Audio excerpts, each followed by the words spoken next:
সালামু আলাইকুম। প্রিয় দোস্তরা, একটা ছোট্ট গল্প মনে পড়লো। বসে আছি চেয়ারে, যে মৃত্যু থেকে ফিরে আসা, মানে এটা যখন ভাবি তো মহান রবের প্রতি কৃতজ্ঞতা প্রকাশ না করে পারি না। তখন হয়তো ক্লাস 7-8-এ পড়ি। তো পুকুরে গোসল করতে গেলে আমাদের ছিল, ট্রেন্ড ছিল ওই সময় যে আমরা পুকুরে ডুব দিয়ে মাছ ধরতাম। তো আমাদের পুকুরের মাঝে আবার একটা ড্রাম ফেলা ছিল।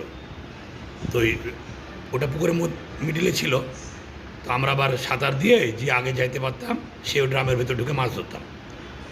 তো আমি একদিন সাঁতারে ফার্স্ট হইলাম, ওই পুকুরে মাঝে গেছি, ডুব দিছি। ডুব দিতে দিতেই ওই ড্রামের সামনেই আমি দুটো মাছ ধরছি, তেলাপিয়া মাছ। ধরার পরে ওটা লুঙ্গির মধ্যে রাখছি। ওই ডুবের অবস্থাতেই আমি আবার ভিতরে গেছি, ড্রামের ভিতরে। তো 2-3টা মাছ ধরার পরে হঠাৎ যখন দম কমে আসতেছে, তো মনে করলাম এখন একটু বেরিয়ে উঠে যাব।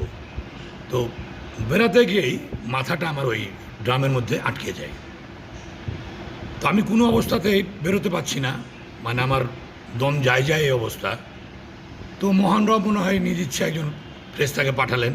আমি বেরিয়ে মানে ড্রাম থেকে বেরোলাম, আর একটা পুকুরের মাটিতে নিচে ধাক্কা দিয়ে একবারে সোজা উপরে উঠে আল্লাহ বলে একটা দীর্ঘ নিঃশ্বাস ফেললাম।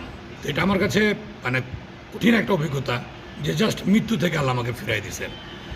তো আপনাদের জীবনে যদি এরকম কোনো ঘটনা থাকে, সংক্ষিপ্ত আকারে কমেন্টে জানাবেন। সকলকে ধন্যবাদ। সবাই সবার জন্য দোয়া করবেন। মহান রব যেন সকলকে সুস্থ রাখে। আমার জন্য দোয়া করবেন। আল্লাহ হাফেজ।